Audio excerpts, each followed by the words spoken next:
Voilà la famille, on parle plus tôt, on vieillit, les savoirs ne mentent pas. Appelez-moi The Game, Gossip DRC News avec Jazz Gavoulou. Hein? On parle plus trop. Presse en ligne, avec intelligence, avec sagesse, tout ça, pas trop de polémique. Ce qui on mélange pas les torsons et les serviettes. Hein? Nous on est serviettes, on ne dépend pas des torchons. Gossip DRC News avec Jazz Gavoulou. De belles interviews, de belles collaborations, de belles images. Parole de Fabregas. Appelez-moi The Game. Gossip DRC News. Les bossés, ah.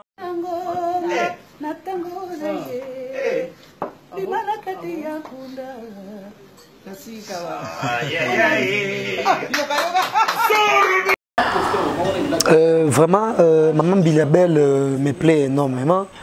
Et na mutumo na kola la musique nae. Banze mon belé par le passé, donc nous savons bien tant de avec et surtout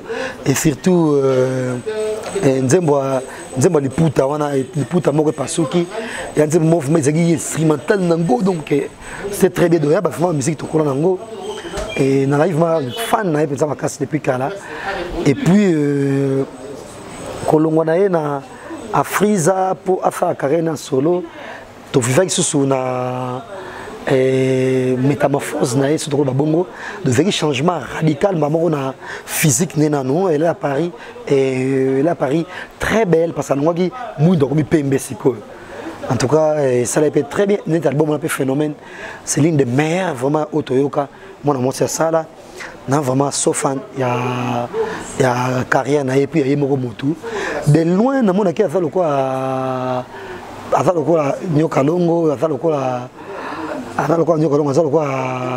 donc à trop star donc à force à rater à ne gagner pas mon milieu était et puis à miyebi kenenga ça na mboka o kiambili belle donc mutumo ko bimana o sindi mo ko bimana yebona boy misa ko bimana ya sika mais bi kiambili belle de lo ko mtako longola ngo azate donc il est trop sur d'elle. Peu importe, à un bongo makas droit bat mususuté, ou à un bongo droit bat bona beauté non. Ah mutumoko juste na muke ou azanango et c'est fait grande donc déjà c'est une grande parce que partout dans l'Afrique, son musique africaine ko betanze moi bien pour faire cantique moi bien beta. Bon quand ça toujours maman et Mbilabe donc félicitations vraiment naïe et puis nous avons garder en vie après ça est toujours la santé il y a bien bon abonnement et Naza vraiment fan naïe et puis quand on appelle extrait wana bon ya Moïse Mbi et tant nga yembia mo et puis tant nga c'est la geste en beaucoup il faut que je me pense à qui l'oyembo na kata nzoto naïe donc je t'aime beaucoup maman Bilabel.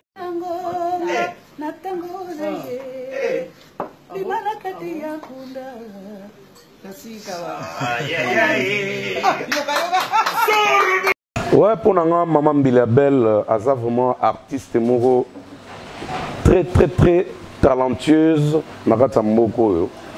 Et elle est vraiment parmi les artistes, elle exemple parce que Tantine a Betty, Tantine Pongolov, Salaki Maramna Bango, mais et Duragi Tamula, il est Tantine Bilabel. Na Mama Chala, moi, na voix. Si vous avez excellé mingi que les jeunes filles ont emboîté les pas, ils ont mis une tantine Bilabel. Parce que style là, il y a une fiesta, elle a fait des merveilles sur cette terre. Azo Salara toujours parce qu'elle a toujours en œuvre. La preuve année, pour le docteur Jeff Njadi, l'été ta don de Dieu, na Mama Chala Moana, et ils ont cartonné. Côté frontière sur frontière. Donc vraiment Maman Bilabel, n'a pas qu'elle est fleur à trop parce qu'elle a une voix trop mélancolique, voix velours, voix na habité na ciblango, na situé en api quoi. Et puis c'est une sœur qui est humble. On a bien la sœur hein. Non maman parce que na nzulu gité. Pour belé to cha bango ba maman soki agomo ke na nzuluka. Mais Maman Bilabel na nzulu gité donc maman na ki maman wana ya ki maman penda ngana mona ngote. Elle a toutes ces qualités là de jeune fille. Et puis elle a un sport trop et là on a séparé pas nae. Elle aime vraiment le sport. Nga so to kutena mbuta oko banda sport mukolo nini yo leka ko landa ga jibe yango jiba ko bomisa yo na jibe bosina contrat mabumu to nini Non, maman Bilabel, zala calme. En procédure, il y a un sport. Zala calme. Nous avons un sport passe. Mais mère, on a talagana agent. Kutu ser, on a talagana agent. 5 ans et quelques. Azo atteindre 60 calatés. Mais ride des athées. Entretien nous autres, le roi jeune fille, moi, à 21 ans. En tout cas, maman Bilabel, va fleur à trop. Et là, on peut nous battre ça pas maman Bilabel. Bamboka nyon soit kindaka. Azara humble vers ba producteur. Ba producteur ne bazwaka courage ya kolinga komelae to ba monelae. Mais na gentillesse nae nde ba koma komona neti ke ser aza simple. Ya on a na ezo ser. Comment no monne ko ebsa ngajwa ko komi juive ke komi dynamique donc mutako zo so bizula zulate ser comment ne wana. Monika nde to vandaka wana to tongaka ba producteur na Afrique wana nde balingi ba jet de main ba jet de virage. En tout cas, mère, nous avons une dynamique, malo dynamique.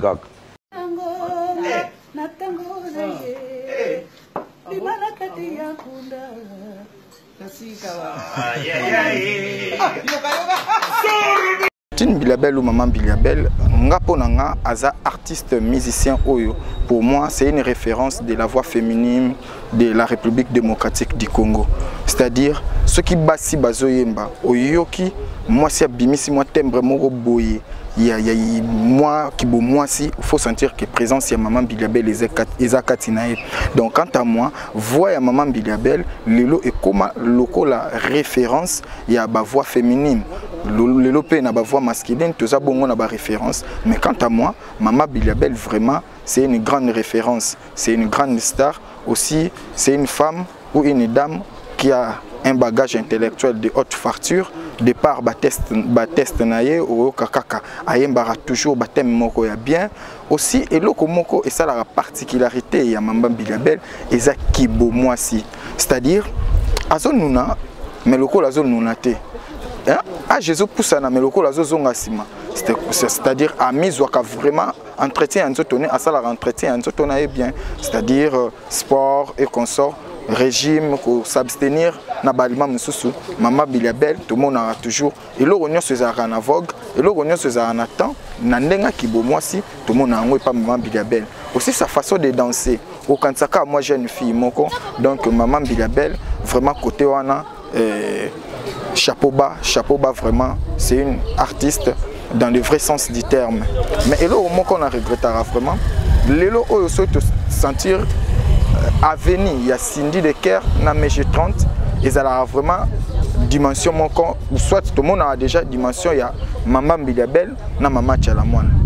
Mais qu'est-ce qui fait que Lelo, Maman Bilabel, abimisi la biso atam Bilabel a mokiete. Nathan Onyo sur Maman Bilabel au sali ndenge au sali carrière non aux temps à encadrer bateau. Qu'est-ce qui fait que Lelo Maman Bilabel a zotan à kobimisi la biso atam Bilabel a mokete ata na famille naé ata na groupe naé voire même na ba connaissance naé. Donc c'est un peu ça quoi. Et donc on a koka koloba pour na Maman Bilabel.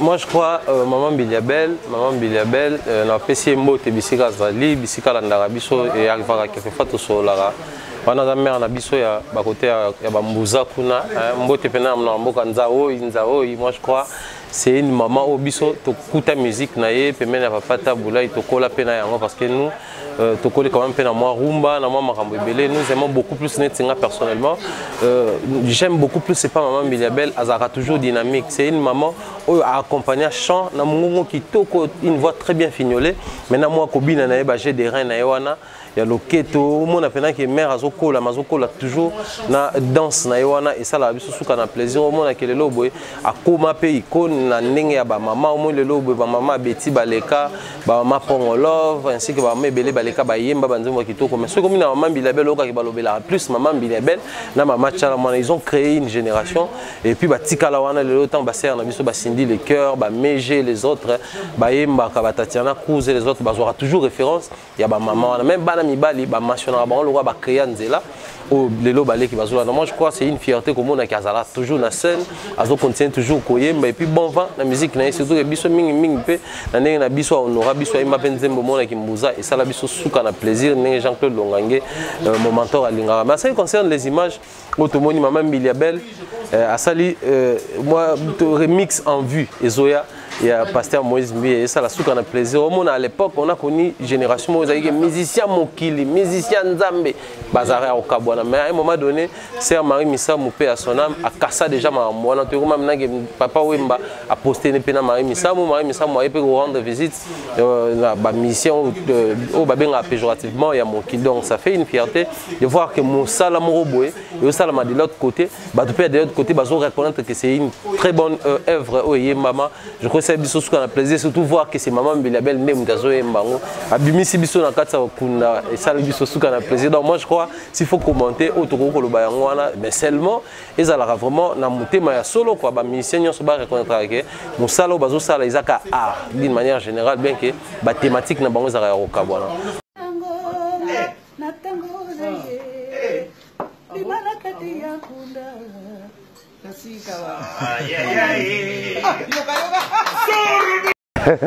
Mais concernant l'image là, oh Maman Biliabel a joué Manzemba Moïse Mbi. Na seki non pe na sepeli parce que tamboli moi mingi. Mais mutazo emba wana wazo aider Maman Biliabel ezanga mutalika sut. To sala ki image wana na Meriba Hotel na Gombe. Tant ba tourner clip à Nzemba Docteur Jeff Njadi l'été tana Mama Chala mwana. Oh mon azobeta maboko wana Willy Kayembe. Donc on était avec Willy Kayembe. Maman Biliabel azoyemba ngana ochele ba deuxième ngamutalika sut. Tant watali si mazotala ndenga. Ngamna nocha maman sors no de gege. Par là aussi je salue le pasteur Moïse Mbi.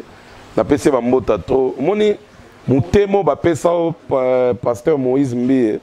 Voilà mutema mo makasi trop pour niveau charge ba memisaki na polémique gege tina niveau ba pesa le toko kombo gege pe René.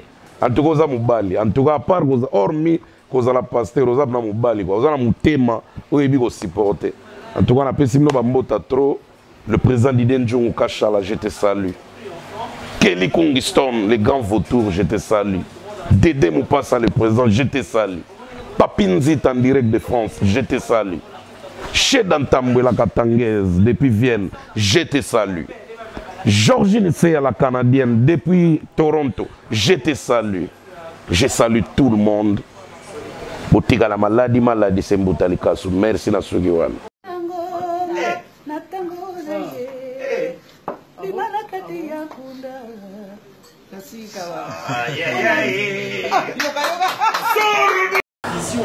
Pour un frère Moïse Mbi, en tout cas, dans la musique, il est trop. Et puis, dans l'état d'esprit, c'est quelqu'un qui est très dur mentalement. Parce qu'il y a du jour au jour, il y a plein de ragots sur lui. Il y a plein de. Il se murmure sur pasteur Moïse Mbi. Il y a plein de gossip qui entourent sa vie ainsi que quotidienne. Mais elle sera toujours forte. Donc, bref, en fait, j'aime sa personnalité. Et puis, quelque part, on a vraiment le modèle qui est Jésus-Christ. Donc, on connaît pratiquement rien sur lui. Et tu éviter, il fait quoi. Tu éviter, il est amoureux de qui. Donc, vraiment, il est comme Jésus. Parce que. Le modèle qui est Jésus-Christ, à l'époque, nous traitait de tous les noms. On a vu ces trucs de Guégué là. À quel épisode Guégué, tu as une explication. Mais tu as dit bongo. Tu as dit un suspense bongo, mais bongo Guégué. Et c'est même Jésus qui a été accusé de.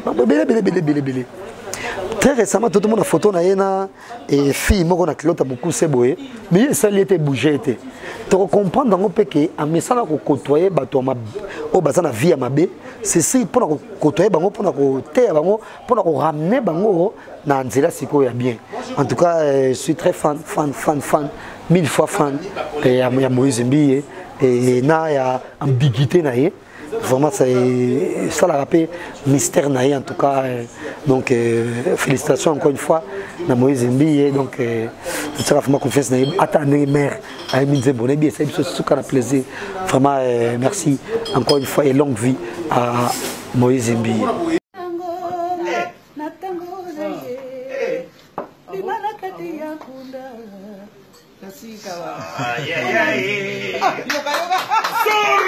C'est-à-dire pasteur au 42 na le bazar na bagage intellectuel ya haute fartir quoi. Alors commentaire na koka osala pas pasteur Moïse Mbi. Commentaire na nga ekozala doublement finalisé. Pasteur Moïse Mbi nga na lingake vraiment beaucoup plus na Kibomoto et non na Kibonzambe. Donc na Kibomoto c'est-à-dire sa façon de faire. En principe à Memarabiso vraiment na état moko ya comprendre comment réussir, comment gagner. Donc côté wana vraiment na sepela vraiment na pasteur Moïse Mbi et des fois kutu na zwa vraiment temps kolanda e na landa explication moko asala différence eza na ba sport et yango pe moto azala na spiritualité na vie spirituelle. C'est-à-dire na football numéro 9 akosa l'erreur et puis ba soutenir y pas défenseur. Mais tandis que na boxe ceux qui boxeur au l'erreur adversaire va attaquer yo moko personnellement. Et le koana etikanga na santa ke na vie spirituelle to bunda batu misusu babundela bisote to bunda komba wana biso moko. Aussi pasteur Moïse Mbi yé muta pesanga goût ya ko travailler le soudire Paul ba vie eza loko la lance pour lui. Une fois ozo benda lance na sima, une fois ozo continuer ko benda tango otika nde lance wana ou libanga o bendi et kokende musika. Donc ezaki ba exemple o na zwa na ba prédication na ye et ça la nga vraiment bien.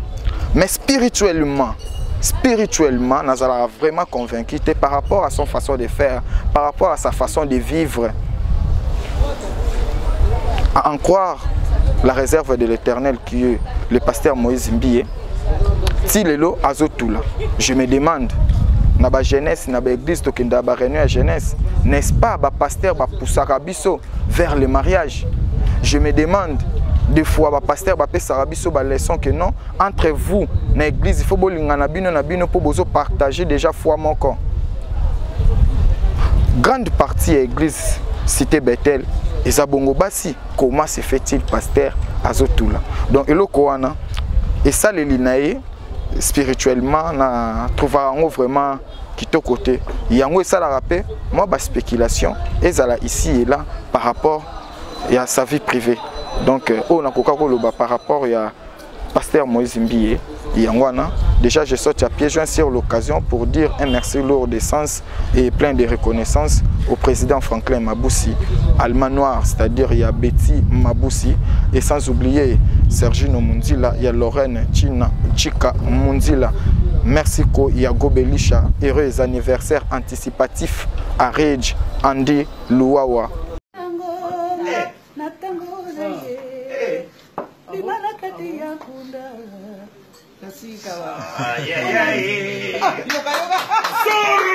Oh, le pasteur Moïse Mbi, la réserve de l'Éternel, comme on a dit, parce que l'état d'esprit dans ton nom, on a autant de mission, on a bien mokili, on a le roi de la forêt, je vais bien papa chéri, Kofi Olomide bien le quadre Kourama, on peut ça combo dans ma mission tout, il y a des na biso, bazana ba combo mo mi pesa mena ba kota banzam zaka évangéliste de ningo de suiga bongo. Au frère Matou Samuel le suiga bongo, mais Moïse Mbi étant aïe na ba faire en étant jeune. Moïse Mbi la réserve de l'Éternel. Les athées que l'église n'est pas ça il commenter. Et moi pas mi benga comment si biso tout le peut comment la réserve de l'Éternel. Donc c'est un état d'esprit bien que dans la spiritualité ça peut avoir impact, lien, belé nanza menenga benga ibongo. Mais dans le système David quoi. L'homme c'est le cœur de Dieu. Moïse Mbi la réserve de l'Éternel. Un pasteur jeune.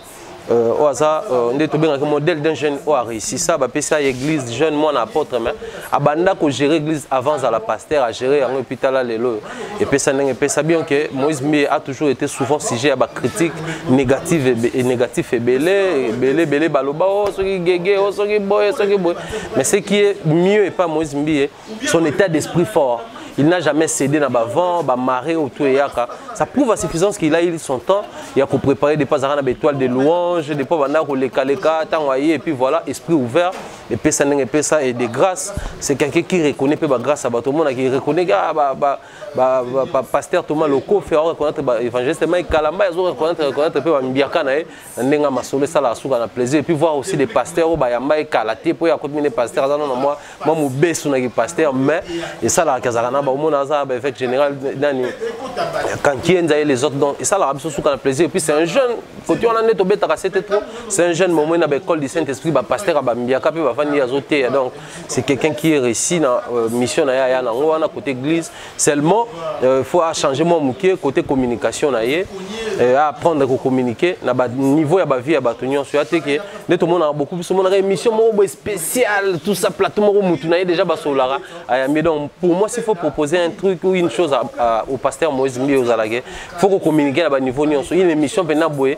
par exemple Jazz Kafulu Mbi Moïse Mbi ba solo li na nenga Jazz Kafulu ba il se murmure nyonso wana et bimi Moïse Mbi à répondre parce que déjà il est jeune il a la facilité na une émission là ba tourner sur les mariages à bien ça non tout là non taka pasteur monte na loba gatula mais ya lobango au moins na tout là non de na zuite son na zui na bala na donc cet esprit là il faut apprendre un peu à communiquer parce que il faut to yebisa pasteur Moïse Mbi na ba mélomane ebele musu to ta porte église na lekate mais aller là Moïse Mbi voir Moïse Mbi azu yuri à côté na clip bloko na nenga ba santu en c'est ba sala ngote que boxeur mo boyebi que a telemela da fali boxeur mo ba finga déjà pouvoir en place mais à côté na clip na nenga ba nzambe donc il a ça état d'esprit là nango ay bandira ko affronter presse nyonso azala ouvert certes il y a battu sauté mais azala quand même ouvert na ba différentes manières au biso tout ça là parce que ils ont biso pété tout ça là ils avaient battu musundi ba ça là batwana baza ndenge na bango batu balandela bon mais biso pété on a bateau balandela na biso donc yo ça là ba suka na bien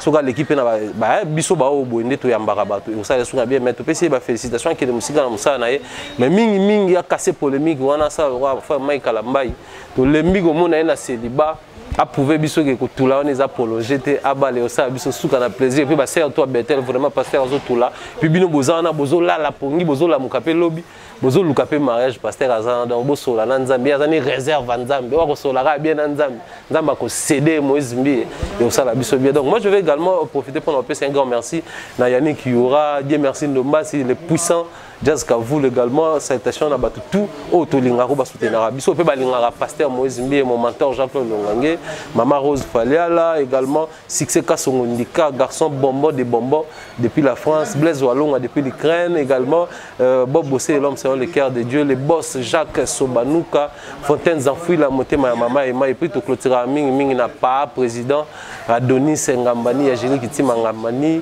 Adonai Ngambani Prince Aurilaël Ngambani pourquoi pas Coco Mills Colette Ngambani bye bye. Voilà la famille, on parle plus tôt, on vieillit, le savoir ne ment pas. Appelez-moi The Game, Gossip DRC News avec Jazz Kavulu. Hein? On parle plus trop. Presse en ligne, avec intelligence, avec sagesse, tout ça, pas trop de polémique. Parce qu'on mélange pas les torchons et les serviettes. Hein? Non, les serviettes, on ne dépend pas des torchons. Gossip DRC News avec Jazz Kavulu. De belles interviews, de belles collaborations, de belles images. Parole de Fabregas. Appelez-moi The Game. Gossip DRC News. Les bossés, ah.